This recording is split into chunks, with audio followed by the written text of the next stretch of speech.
안녕하세요. 우리가 흔히 인생은 짧아라고 말하기도 하고 또 누군가의 생명을 구했다라고도 하잖아요.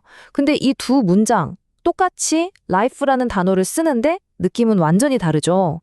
오늘은 바로 이 life라는 단어, 우리가 매일같이 쓰는 이 단어 속에 숨어 있는 정말 다채로운 얼굴들을 하나하나 제대로 파헤쳐 보려고 합니다. 그냥 뜻만 외우는 게 아니에요. 그 미묘한 뉘앙스 차이까지 완벽하게 내 것으로 만드는 시간, 지금부터 시작합니다. 자, 그럼 단어 life 안에 펼쳐진 이 깊고 풍부한 의미의 세계로 저와 함께 떠나보실까요? 우선 가장 기본부터 탄탄하게 다져야겠죠? 모든 표현의 뿌리가 되는 단어 life, 그 자체의 핵심 뉘앙스부터 짚고 넘어가겠습니다. 모든 의미는 바로 여기서부터 출발하니까요. life라고 하면요, 그냥 숨만 쉬고 있는 상태를 말하는 게 아니에요. 여기서 핵심은 바로 유기적인 과정이라는 점입니다. 마치 식물이 싹을 틔우고 자라나서 열매를 맺는 것처럼 활력과 경험, 그리고 성장이 모두 담겨 있는 아주 역동적인 개념인 거죠. 그래서 생물학적인 의미의 생명, 그리고 우리가 살아가는 이야기 자체를 뜻하는 삶, 이 두 가지의 큰 의미를 모두 품고 있는 단어입니다. 첫 번째 예문 한번 볼까요? The doctor saved the patient's life after the accident. 의사는 사고 후 환자의 생명을 구했다. 이 문장에서 life는 아주 명확하죠? 네, 맞습니다. 심장이 뛰고 숨을 쉬는 바로 그 생물학적인 생명 그 자체를 의미하고 있어요. 그럼 다음 예문은 어떨까요? She wants to lead a simple and happy life in the countryside. 그녀는 시골에서 소박하고 행복한 삶을 살고 싶어 한다. 여기서의 life는 방금 전과는 전혀 다르죠? 생물학적인 생명이 아니라 한 개인이 겪는 경험과 살아가는 방식, 바로 삶을 의미합니다. 바로 전 예문과 뉘앙스가 확연히 다른 게 느껴지시죠? 자, 라이프의 기본 개념을 확실히 잡았으니까요. 이제 우리가 어떻게 살아가는지를 묘사하는 표현들로 좀 더 깊이 들어가 보겠습니다. 삶의 방식과 스타일에 관한 표현들인데 그 미묘한 차이를 한번 파헤쳐 보죠. Way of life라는 표현이 있어요. 이건 단순히 한 사람의 취향, 그러니까 우리가 흔히 말하는 라이프 스타일과는 좀 다른 훨씬 더 큰 개념입니다. 특정 공동체나 문화권 전체가 공유하는 생활 양식, 예를 들면 유목민의 삶의 방식처럼 더 거시적이고 사회적인 느낌을 담고 있는 표현이에요. 이 예문을 보면 그 의미가 훨씬 더 명확해질 거예요. Globalization is rapidly changing the traditional way of life in many small communities. 세계화는 많은 소규모 공동체의 전통적인 삶의 방식을 빠르게 변화시키고 있다. 여기서 way of life가 한 공동체의 문화와 관습이 녹아있는 총체적인 생활 양식을 의미한다는 게 잘 드러나죠. 이번은 lead a life인데요. 이 표현의 핵심은 바로 능동성이 있습니다. 그냥저냥 사는 게 아니라 내가 주체적으로 내 삶을 이끌어 나간다는 뉘앙스가 아주 강하죠. 그래서 행복한 삶을 이끌다, 조용한 삶을 살다처럼 뒤에 형용사를 붙여서 어떤 삶을 의도적으로 살아가는지 묘사할 때 정말 자주 쓰여요. 바로 이 예문이 그 능동적인 선택을 정말 잘 보여줍니다. He chose to lead a life dedicated to humanitarian service.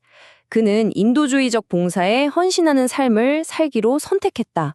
여기 보세요. chose to lead, 즉 이끌기로 선택했다는 부분에서 그 주체적인 의지가 명확하게 느껴지시죠? 자, 다음은 quality of life, 우리말로 삶의 질이죠. 이건 단순히 통장 잔고가 얼마냐, 돈이 많냐 적냐를 뜻하는 게 절대 아닙니다. 깨끗한 공기를 마실 권리, 좋은 교육을 받을 기회, 이웃과의 끈끈한 관계까지 물질적인 걸 넘어서 우리 삶의 만족도를 결정하는 모든 것을 포함하는 훨씬 더 넓고 깊은 개념이에요. 이 예문은 사회적인 맥락에서 quality of life가 어떻게 쓰이는지 아주 잘 보여주죠. Universal healthcare aims to improve the overall quality of life for all citizens. 보편적 의료 서비스는 모든 시민의 전반적인 삶의 질을 개선하는 것을 목표로 한다. 그렇죠. 아플 때 돈 걱정 없이 치료받을 수 있다는 게 바로 우리 삶의 만족도를 높이는 아주 중요한 요소라는 의미입니다. 자, 지금까지 배운 세 가지 표현, 헷갈리지 않게 표로 한번 정리해 볼까요? Way of life는 문화적이고 사회적인 습관에 초점을 맞추고요. Lead a life는 개인의 능동적인 선택, 그리고 Quality of life는 총체적인 행복 수준에 초점을 맞춥니다. 이 표를 머릿속에 딱 저장해 두시면 이 세 표현의 미묘한 차이를 절대 잊지 않으실 거예요. 그럼 다음 주제로 넘어가 보겠습니다. 이번에는 사회라는 큰 틀 안에서 살아가는 사람들, 그들의 다양한 배경과 사회적 지위를 어떻게 표현하는지 한번 살펴볼게요. 워크 오브 라이프라 직역하면 인생의 걸음걸이 정도가 될까요? 정말 아름다운 비유에서 온 표현인데요. 각자 걸어가는 길이 다르듯이 사람들의 직업이나 사회적 계층을 의미합니다. 특히 from all walks of life라고 하면 각계각층의 모든 사람들을 아우르는 굉장히 따뜻하고 포용적인 느낌을 주는 표현이 돼요. 바로 이 예문처럼 말이죠. The community center serves people from all walks of life. 그 지역센터는 모든 사회적 지위의 사람들에게 봉사한다. 의사, 노동자, 학생, 주부, 정말 직업이나 배경에 상관없이 말 그대로 모든 사람들을 위한 공간이라는 의미가 잘 전달되죠? 인생이 항상 평탄하고 아름답게만 한 건 아니죠. 이번에는 삶의 냉정한 현실, 그리고 어떤 극적인 전환점과 관련된 표현들을 한번 살펴보겠습니다. Facts of Life는요, 마치 동전의 양면처럼 두 가지 다른 얼굴을 가진 표현입니다. 첫 번째는 우리가 아무리 애써도 피할 수 없는 인생의 냉정한 현실, 예를 들어 주군이나 세금 같은 것들을 의미하고요. 두 번째는 부모님이 자녀에게 성에 대해 알려줄 때 쓰는 완곡한 표현이 되기도 합니다. 그래서 문맥을 잘 파악하는 게 아주 중요해요. 이 예문에서는 첫 번째 의미로 쓰였네요. Facing challenges is one of the inevitable facts of life. 도전에 직면하는 것은 피할 수 없는 인생의 진리 중 하나이다. 그렇죠. 누구나 살면서 어려움을 겪는다는 사실처럼 우리가 받아들여야만 하는 인생의 현실을 말하고 있습니다. Come to life, 이 표현은 그 이름 그대로 생동감이 넘쳐요. 핵심은 정지된 상태에서 활기찬 상태로의 전환입니다.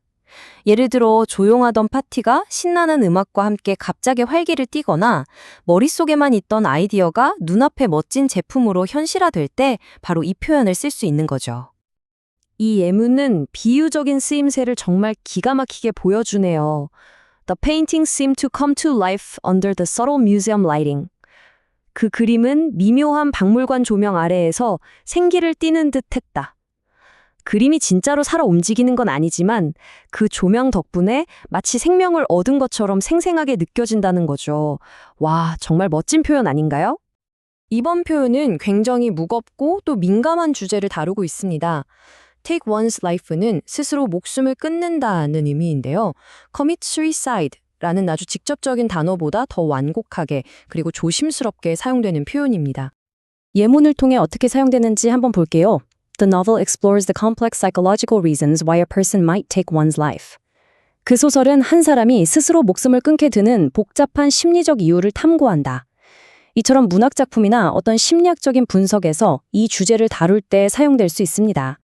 자, 이제 마지막 섹션입니다. 여기서는 한 개인의 삶을 넘어서서 통계나 법률 같은 사회 제도가 우리의 삶과 죽음을 어떻게 다루고 정의하는지에 대한 표현들을 살펴보겠습니다. Life expectancy, 우리말로 기대 수명이죠. 이건 단순히 한 사람이 몇 살까지 살까를 예측하는 걸 넘어서 한 국가의 전체적인 공중보건 시스템이나 생활 수준을 보여주는 아주 중요한 통계 지표예요.